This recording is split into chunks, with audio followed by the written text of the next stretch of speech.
The rain lashed his shoulders like a silent warning as he stepped into the grand lobby of the hotel he built with his own hands, his legacy. But instead of pride, a chill ran through him, colder than the weather outside. The lobby buzzed not with luxury, but with discontent. A line of weary travelers stood stiffly, their expressions drawn with frustration, eyes flicking between watches and phones. Time was ticking, and hospitality was nowhere to be found. Behind the front desk, the receptionist's fingers pounded the keyboard with mechanical aggression. Her eyes never rose, not even when a young mother approached, rocking her crying infant, voice laced with desperation. "We're short-staffed," came the answer, cold and clipped like the slamming of a door. No apology, no eye contact, just a wall. Across the marbled lobby, an elderly couple wrestled with their bags, inching their way up the staircase. The bellhop, just a few steps away, turned his back. The silence of his inaction screamed louder than any outburst. From the restaurant, the clinking of cutlery halted abruptly as a chef barked, "We don't serve that here," his tone sharp enough to cut bone. And still, the man stood still, observing, absorbing. His eyes darkened, not with rage but with quiet, simmering disappointment. This place was supposed to represent excellence, respect, dignity. Had they all forgotten? In a different room, a meeting unfolded. The same man entered, unassuming in his presence. But then he pulled the name badge from his chest and dropped it on the table like a gavel. A hush fell over the room. No one moved. Gasps escaped, and disbelief painted their faces pale. The boss had been among them all along. Yet what hurt most wasn't their shock. It was how far they'd drifted from the values he once planted like roots in this very soil. Years earlier, his hands bore the weight of trays, not titles. His shirt clung to his back, damp with sweat. His wrists ached, but still he moved with care, weaving through crowded dining halls, every step deliberate. A man at table 3 snarled, "You move like a turtle!" The insult struck harder than the ache in his bones, but Jackson, then just another server, lowered his eyes and whispered, "I'm sorry, sir." The tray didn't wobble, even if his pride did. His smile was thin, almost breakable, but his gaze held a quiet defiance, a belief. Respect, even when it wasn't returned, was not weakness, it was strength. A hand on his shoulder interrupted his thoughts. The floor manager, older and gentle-eyed, leaned close. "Success starts with attitude," he said. So simple, so easily dismissed. But in that moment, those words were a lighthouse. Jackson nodded, though his legs begged for rest, and his back screamed with every shift. Still, he pressed on. Every night taught him that kindness was not a transaction, it was transformation. Patience was not surrender, it was self-mastery. And dignity wasn't earned through hierarchy, but through humility. He didn't realize it then, but those long, unnoticed nights were chiseling a code into his spirit, a truth that would outlast profits, positions, and promotions. The guest is always king, not just in service, but in heart. Years later, that same heart sat at a warm dinner table. Soft light spilled across neatly set plates. Steam curled from a dish into the golden quiet. Across the table, his young son paused mid-bite. "Dad," the boy asked, fork hovering, "is it fun being the boss?" Jackson smiled, not broadly, but with a kind of solemn joy. That smile held weight, memory, and wisdom. "To be a good boss," he said gently, "you have to be a great servant first." His son tilted his head, trying to wrap his mind around the phrase. Across the table his wife's eyes softened. She'd heard those words before, in late nights, hard choices, silent sacrifices. Words forged not in theory, but through action. Outside, raindrops tapped against the window like a soft drumbeat. Inside, warmth cocooned them, but his words lingered heavier than the steam, seeding themselves deep into the boy's mind. They weren't just meant for now. They were meant for someday.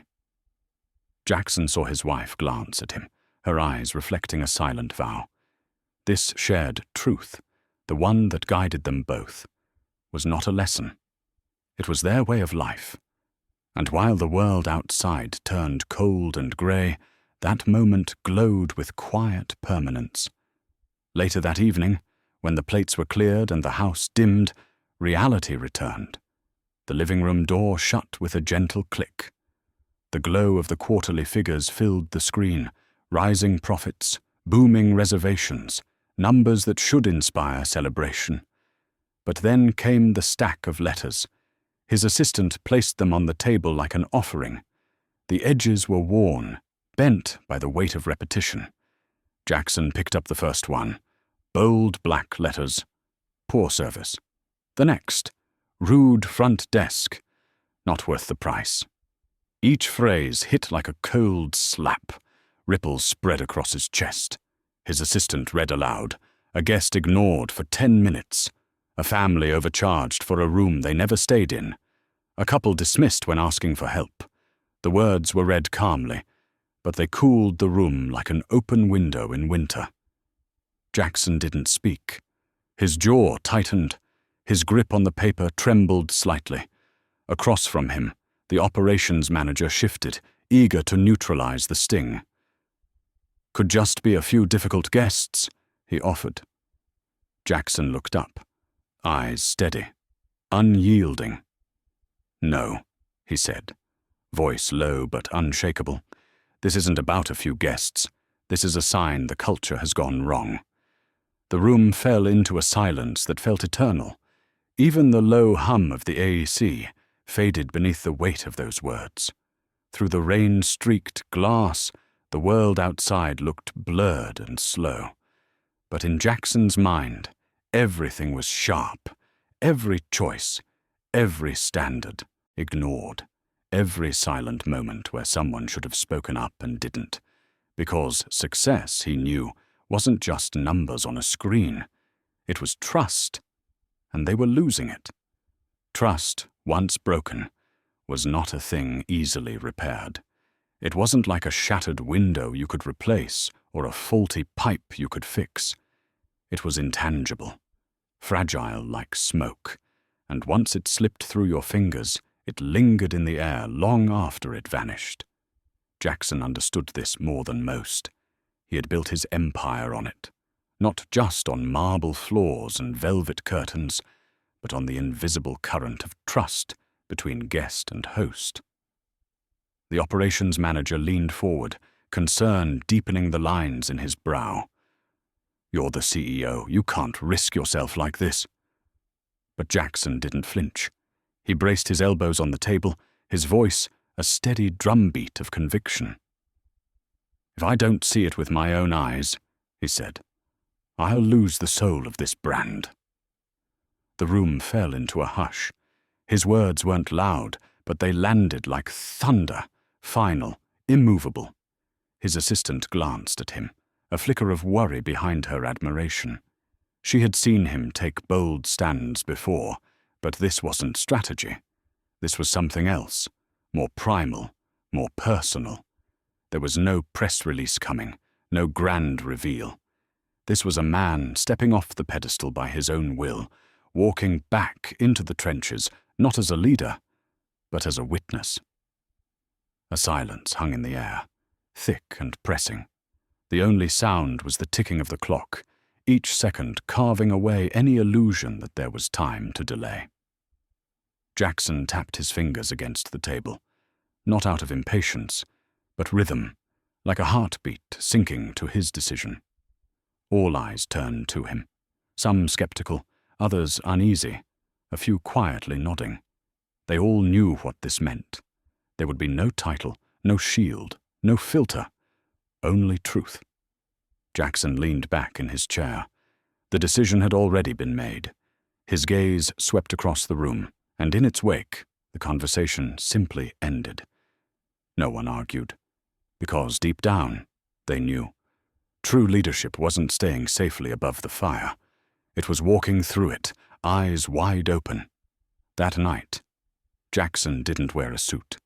He pulled on faded jeans that sagged slightly at the hips, the denim worn thin around the knees. His t-shirt was stretched and colorless, a far cry from the tailored silk he was used to. Even his shoes had scuffed heels, uneven from years of wear. He looked less like a mogul, more like a man trying to remember where he started. He fixed a beard to his face, just slightly darker than his natural hair, and adjusted it until it sat perfectly crooked. The mirror no longer reflected the CIO. It offered back a man named Matthew Harper. When he spoke, his voice was slower, lower, deliberately stripped of the authority it once carried. He repeated the name until it felt half real. On the desk sat a freshly printed folder, still warm from the printer. The name on the top, Matthew Harper. Inside, a reservation slip for a third-floor economy room. He slipped it into his wallet, replacing the spot where his real ID used to rest. He looked at himself one last time. Gone was the empire builder. In his place stood a nameless traveler, a shadow among many. The moment he closed the hotel room door behind him, something shifted. The man who had graced magazine covers no longer existed. Jackson Bennett, the strategist, the speaker, the icon, was sealed away. All that remained was Matthew, just another customer, just another set of eyes. But those eyes, oh, those eyes, were searching. Rain thrummed against the taxi's roof like a distant drumbeat. The city blurred outside, golden streaks of neon warping behind rivulets of water. A commercial voice on the radio purred promises of luxury, exclusivity, serenity. Words Jackson had approved for campaigns himself. But now they sounded hollow, like perfume sprayed over mildew. The taxi turned the final corner, and there it stood. His hotel. A towering monolith of glass and light rising against the black sky. Every line of its architecture screamed elegance, the kind of place that stopped passers-by mid-step. It was supposed to be a beacon, but to Jackson it felt colder than the rain. The taxi slowed, and the door creaked open. Cold air bit at his skin. He stepped out into a shallow puddle, water seeping into the edge of his sock. The suitcase in his hand seemed heavier, not because of its contents, but because of the weight of his expectations. With every step toward the entrance, his heartbeat quickened, not with fear, but with anticipation. The kind only truth can bring. Light spilled from the chandelier above, dazzling but distant. The marble floor reflected the tired faces of guests standing in a line that moved like molasses, shoulders slumped, eyes dulled. A mother rocked her crying child, her back hunched in exhaustion. A businessman tugged at his collar, a bead of sweat creeping down his temple. Behind the counter, the receptionist never looked up. The keyboard clicks were sharp, impersonal, like typewriter keys in a courtroom. There were no greetings, no smiles, just silence and the sterile glow of the computer screen. Jackson, at the end of the line, watched every moment. He didn't need a report to understand what he was seeing. The air inside the hotel was warm, but not welcoming. It wrapped around him like a heavy curtain, stifling and inert.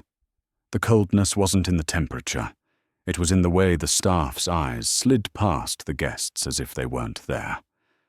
Like indifference had become policy. Clare's sigh broke through the hum. The man in front of Jackson asked for help with his bags, voice polite, weary. "We're short-staffed," the receptionist replied, not missing a keystroke. When it was his turn, Jackson stepped forward. "Name?" she asked, still not looking. Matthew Harper, he said, voice softened to the tone of someone used to being overlooked. Economy room, 3rd floor, no breakfast. She pushed the keycard across the counter without a word more. Jackson responded with a polite, "Thank you," but her silence remained. No directions, no warm welcome, just a transaction. And yet, something within him stirred. Not outrage. Not yet. It was recognition. He pocketed the card and walked toward the elevator. It felt like lead in his hand, not because of its mass, but because of what it meant. This was the first true fracture he had witnessed. The polish of the brand, chipped.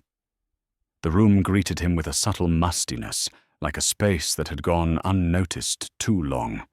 A crooked towel, a yellowed stain, an air conditioner that whined more than it worked. Each detail whispered a quiet story of neglect. He walked to the minibar. 2 water bottles, labels peeling. No juice, no snacks, just absence. On the desk, a service catalogue lay curled at the corners, worn like an old paperback, the photos inside bright with promise, but surrounded by a reality that felt distant from those images. There was no welcome note, no personal touch, not even a folded towel swan or chocolate on the pillow. The yellow light overhead didn't warm the room. It exposed it, flattening every corner into something ordinary. Jackson stood still, breathing in the truth. He had come to find out what had changed, and already he knew something vital had been lost. Jackson eased himself down onto the edge of the bed, the mattress sagging beneath him with a tired creak, like even it had grown weary of being unnoticed. His gaze swept slowly across the room. It wasn't a single oversight that caught his attention. It was the culmination. The crooked towel, the dust on the lampshade, the scent of stale air barely masked by artificial citrus. These weren't accidents. They were signs of a pattern, a quiet decay left unchecked, and worse, unseen. A subtle wave of betrayal rippled through him, not the kind that sparked fury or demanded confrontation, but something colder, deeper. The kind that sat in the chest like a weight. It wasn't just that the room had gone cold. It was that the care behind it had vanished. He stepped into the hallway, the walls pressing in with a stillness broken only by the faint metallic screech of the elevator shaft nearby. The red floor indicator blinked in a sluggish rhythm, never advancing. Guests began to gather, a knot of frustration forming without a single word exchanged. One man shook his head with a sharp sigh. "No one says a thing," he muttered aloud, as if speaking might make the elevator move. A staff member passed by, eyes fixed ahead, body language armored in practiced indifference. Not a glance, not a word. Suitcases rattled as some guests gave up and turned toward the stairwell, their wheels clunking hard against each step. The hallway echoed not just with sound, but with disappointment. The murmurs started. Unfiltered frustrations shared, openly now. It wasn't anger born in a moment. It was weariness built up over time. Jackson's hand found the cold railing of the stairwell. He descended slowly, each step stretching the silence. The air carried the smell of old paint and dust, while the walls bore scars, scuffed corners, chipped baseboards, forgotten fingerprints. They told a story louder than any complaint. By the time he reached the lobby, his shoulders felt heavier. Not because of the walk, but because of what he hadn't seen. Compassion. The elevator's failure wasn't the issue. It was the silence around it. No reassurance, no apology. Just absence. He stepped into the hotel bar, golden light casting a warm illusion over polished wood and neatly aligned glasses. The atmosphere was pleasant, almost inviting, until you looked closer. The polish didn't reach the eyes of the staff or the tired smiles of the guests. It was surface shine. Nothing more. Jackson slid onto a bar stool and ordered something simple, a cup of hot tea. His tone was clear, calm, without pretense. Minutes later, a chilled glass of something else was set before him. Alcohol. The condensation slid down its side like the moment itself was unraveling. "I asked for tea," he said, looking up, his voice still even. The bartender shrugged, a crooked smirk tugging at his lip. "Then you ordered wrong," he said flatly. There was no effort to clarify, no apology, no curiosity, just dismissal. Jackson didn't flinch. He didn't raise his voice, but behind his eyes, something shifted. A quiet frost. The glass was pushed closer with a dull scrape. It wasn't an offering, it was a verdict. Jackson said nothing. He let the moment pass in silence, letting its weight settle. A single drink? Yes. But it was never just a drink. It was a reflection of arrogance disguised as confidence, of standards slipping without consequence. He thanked the bartender anyway, not out of politeness but principle. He opened the menu again, fingers resting lightly on its edge. His eyes landed on a simple vegetarian dish. He placed the order, his tone neutral, almost detached. A moment later, a voice rang out from the kitchen. "We don't serve that kind of thing here." The chef barked, his voice sharp, slicing through the quiet like broken glass. A loud crack followed, the sound of a knife hitting wood, deliberate and theatrical. Conversations nearby stopped. Forks hovered. But this wasn't curiosity, it was discomfort. Everyone recognized the tone. Jackson calmly closed the menu again, slower this time. His hand curled slightly, not from anger but restraint. A passing waiter caught his eye, smirking as if to say, "Welcome to the club."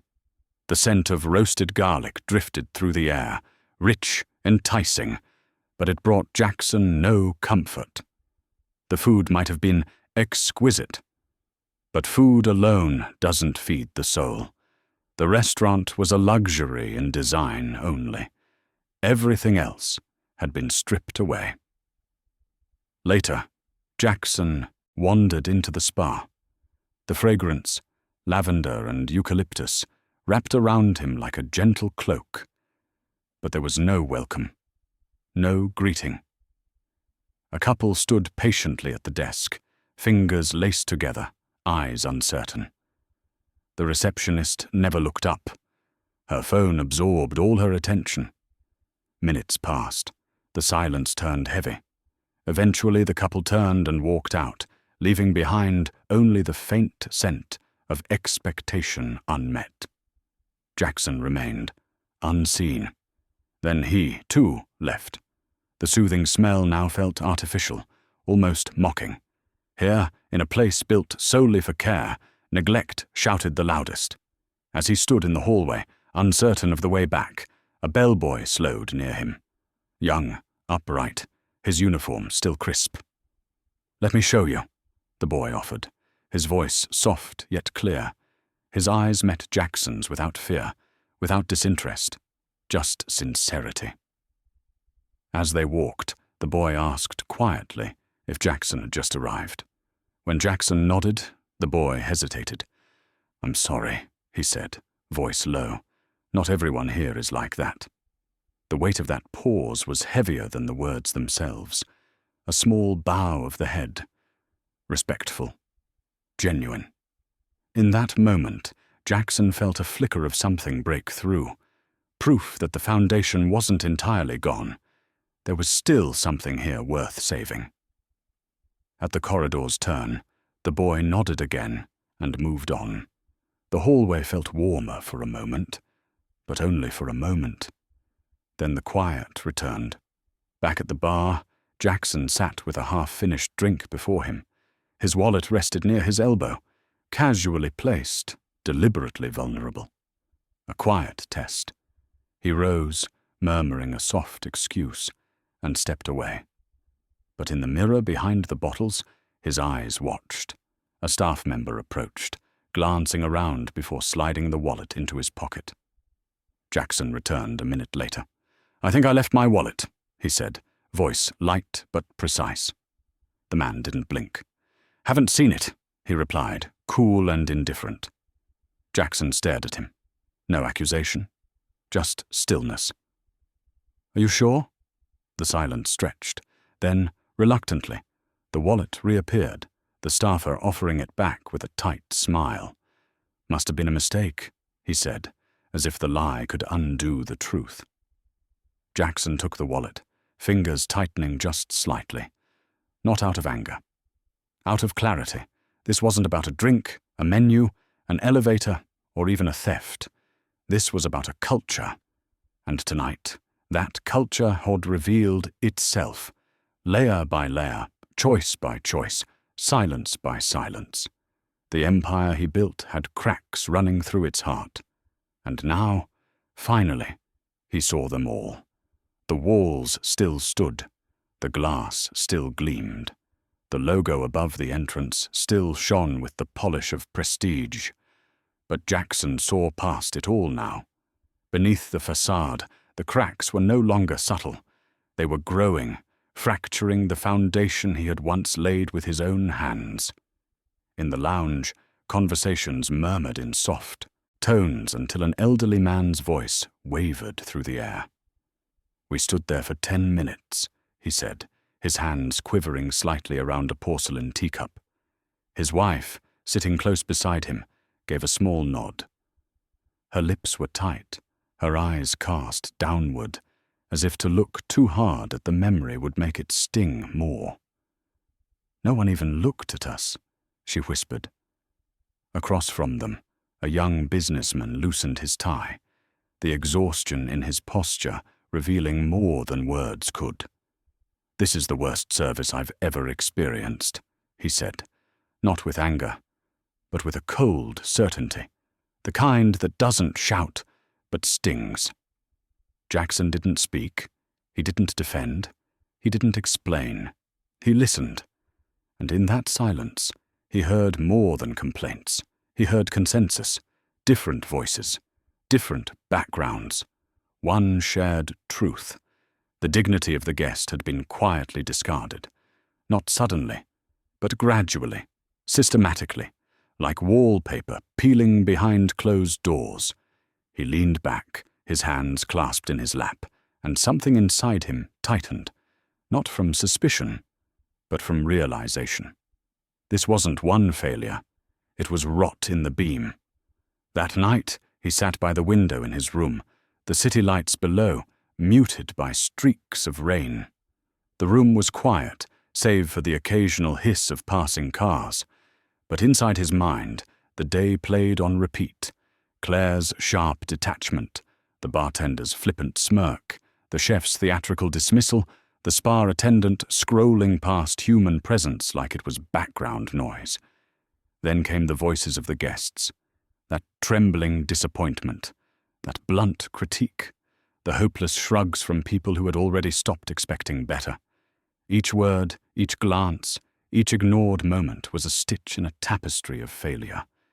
He remembered what this place once felt like, alive with warmth, built with purpose. And now it was a hollow monument to a forgotten mission. His fingers curled into a fist.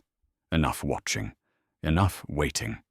If rot had settled deep, then light had to be forced into the cracks. Tomorrow wouldn't be another day of quiet note-taking. Tomorrow would be a reckoning. Jackson approached the front desk with calm precision, holding the keycard between his fingers. "It's not working," he said, quietly, almost apologetically. Clare sighed, the kind of sigh that had been rehearsed into habit. "You must have demagnetized it," she replied, her tone tinged with accusation, not assistance. Her fingers tapped the keyboard with deliberate slowness, like each key owed her something. A man to Jackson's left stepped forward, asking for help with a booking. Clare raised a hand mid-keystroke, palm outward. "Can't you see I'm busy?" No eye contact, no empathy, just irritation. Jackson didn't flinch. He simply observed the slouch of her shoulders, the absence of effort, the practiced way she avoided connection. She slid the reprogrammed keycard toward him without a glance, the plastic edge catching briefly on the counter before landing flat. He said thank you. She said nothing. He walked away, but in his mind the verdict was already written. This was not circumstantial. This was culture, predictable, calcified, and indifferent. The mask had slipped. The truth was bare. Back in his room, Jackson stood before the mirror, dressed in full form again. Navy silk tie, crisp white shirt, tailored suit. But it wasn't the clothing that made the difference. It was his eyes. Clear, grounded, resolute. The disguise of Matthew Harper was gone. Jackson Bennett had returned, not with ego, but with purpose. He entered the conference room alone. The air inside was taut, heavy with unsaid things. One by one, employees filed in, quiet, uncertain, sensing that something unspoken was about to rise. Clare arrived last, her posture unchanged, her disinterest sharpened into defiance. She leaned back in her chair, arms crossed, as if preparing for a formality. Not a reckoning. The door clicked shut behind them. Jackson stood at the head of the table, his hands resting lightly on the polished wood. He didn't speak. Not at first. He let the silence swell, let it fill the room like water rising in a sealed box. It wasn't discomfort he was after. It was awareness. Then he began. "My name is Jackson," he said, his voice low but unwavering, "and I am here as an internal inspector for this branch." A beat. The room stilled. "For the past 2 days," he continued, his gaze sweeping slowly across the table, "I have walked your halls. I have stood in your lines. I have spoken to your guests. I have seen everything." The silence shifted. A man cleared his throat. A woman dropped her eyes. No one smiled. No one spoke. Jackson's voice was not loud. It didn't need to be. It carried the weight of truth. "I've seen how guests are greeted or ignored. I've seen help withheld, requests dismissed, voices silenced by indifference. And I've seen the effects: disappointment, frustration, humiliation." He turned slightly, looking toward Clare. She didn't flinch. Her arms remained folded, her brow arched in subtle defiance. But her cheeks were touched by color. Her smirk was fading. "Hospitality," Jackson said, each syllable deliberate, "is not measured in chandeliers or velvet chairs. It's measured in how we treat people, especially when no one's watching." He paused. 10 minutes. That's how long an elderly couple stood waiting without a single word. "You ordered wrong," he repeated, glancing at the bartender. That was the response when a guest received the wrong drink. A mother carrying a child, told to wait. A vegetarian, mocked. With each example, the silence thickened. The truth hung in the air, unyielding and raw. Some sat rigid, their hands clenched. Others turned their eyes to the table, hoping the wood would swallow them whole. Clare rolled her eyes once. It was small, but Jackson saw it. And more importantly, so did everyone else. No defense came. No excuse dared rise. "This," Jackson said, the edge in his voice sharpening, "is not the brand I built. This is not service. This is neglect." The words didn't explode. They landed, and when they did, there was no place left to hide. Jackson reached into his folder and pulled out a thin stack of printed stills. The paper whispered against the table as he laid them down, one by one. Silent witnesses to the truth.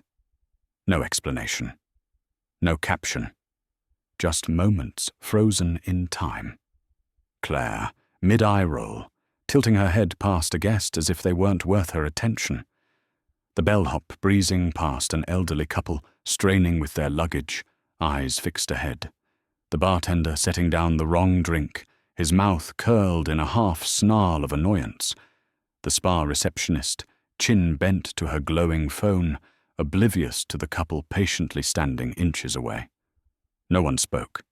They didn't have to. The images did that. They were raw, unfiltered, and beyond excuse. Disrespect in its purest form. Visible, undeniable, recorded. A long exhale broke the silence. It came from somewhere down the table. Not anger, not surprise. Resignation. Someone shifted in their chair, and even that faint creak felt intrusive against the silence. Jackson turned his gaze to Clare. Her lips tightened. The color drained from her face. The practiced detachment she wore like armor began to fracture, the cracks showing at the edges of her composure. These weren't rumors or distorted reviews. They were receipts, facts on paper, sliced out of real moments and held under unforgiving light. "This," Jackson said, his voice clear and edged with quiet steel, "is what your guests see. This is what they carry with them when they leave. And this is what they tell the world." No one dared speak, because what argument could stand against the truth laid bare in black and white? Clare pushed her chair back, standing abruptly. Her voice cut through the stillness. "We're overworked, understaffed. You can't expect perfection when half the team's stretched thin." A few heads nodded cautiously, as if grabbing the one explanation that might give them cover. But Jackson didn't blink. His tone didn't rise. It didn't have to. "Being short-staffed," he said slowly, "is not a reason to be short on respect." The room held its breath. The words didn't shout. They landed like cold steel, surgical, undeniable. Clare's defiance faltered, her gaze dropping for a flicker of a second. At the far end of the table, someone opened their mouth as if to speak, then closed it, retreating into silence. No one wanted to touch what couldn't be softened. The silence was suffocating. Even the tick of the wall clock seemed reluctant to move forward. Jackson's eyes stayed on Clare, unblinking. In that long stare was a truth every leader understands. Hardship doesn't excuse the abandonment of values. That's when they matter most. And then, finally, a different voice broke through, soft but resolute. "Not all of us are like that." Before that breath had finished settling, another voice chimed in. Maybe not all, but enough to make the guests remember the worst. And just like that, the air shifted. The first crack became a fracture. Voices rose, some defensive, some confessional. One pointed out the grueling hours, another blamed the lack of training. One woman admitted, almost embarrassed, "It's just become normal." Jackson said nothing. He leaned back, watching the unraveling like a quiet observer at a fire that had finally found oxygen. The room fractured in slow motion, staff pointing fingers, justifying, deflecting. Then, finally, reflecting. In those chaotic moments, something became clear, not just to Jackson, but to them. It wasn't just about guest service. It was about how they treated each other. Trust had rotted from the inside. He let the voices run dry, let the noise collapse under its own weight. Then, slowly, he reached to the small badge pinned to his chest, the one marked Internal Inspector. The metal was cold against his fingers. Deliberately, he unpinned it, set it on the table and looked up. "I'm not an inspector," he said, his voice slicing through the air. "I'm Jackson Bennett. I own this hotel." Silence erupted. But this silence wasn't stillness. It was impact. A man at the back of the room stared, lips parted, caught mid-thought. Clare staggered back half a step, her arms unfolded, no longer a barrier, but an unraveling. Down the line, someone whispered, barely audible, "Oh my God." Jackson looked from face to face, each one stunned, each one now realizing that the man they'd served, or dismissed, was the man whose name graced every brochure, every plaque on the wall. "I built this place on respect," Jackson said, "not just as a brand, as a belief, as a promise." His voice dropped lower, softer, but with sharpened edges. "And what I've seen here is a betrayal of that promise." Still no movement, still no response, just eyes shifting downward, breathing growing shallow, shame creeping in with every second. "Guests are not interruptions to your work," he continued. "They are the reason you have work." The sentence was heavy, like the final toll of a bell after a long silence. It echoed. Jackson let it sit, let it seep. Every face in the room seemed to hold something different. Guilt, fear, reflection. No one felt clean anymore. Not even Clare. Then came the directive. "Starting tomorrow, every one of you will attend mandatory customer service training." A pause. "There will be mystery guests, anonymous, unannounced, watching not just how you serve, but who you are when no one's watching." The tension in the room thickened. "And anyone who cannot meet the standards this place was built on," he said, "will no longer have a place here." It was not a threat. It was a promise. Firm, non-negotiable. Final. In the back, a server began nervously clicking a pen. 2 housekeepers exchanged glances.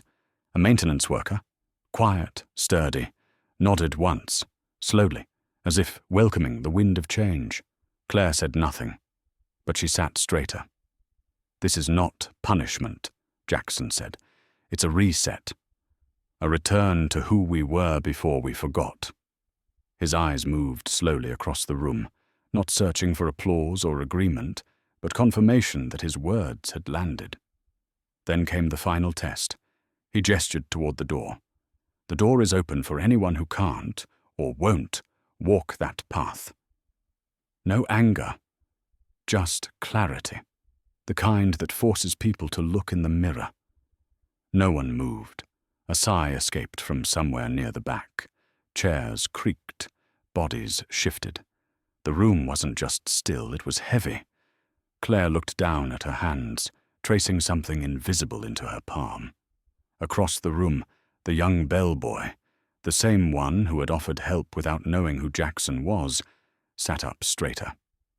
And for the first time that day, there was something else in the room besides discomfort. It was potential. A flicker. A beginning. The door remained open. The hallway light poured in, soft but steady. Jackson scanned every face, one last time. The next chapter was coming, and every soul in that room now understood. They were either going to write it or be written out. "Then we begin," Jackson said, and the words fell not as a threat, but as a sacred vow. The door shut behind him, not with anger, but with an irrevocable finality. The line had been drawn. There would be no more second chances. The silence that followed was the silence of awakening.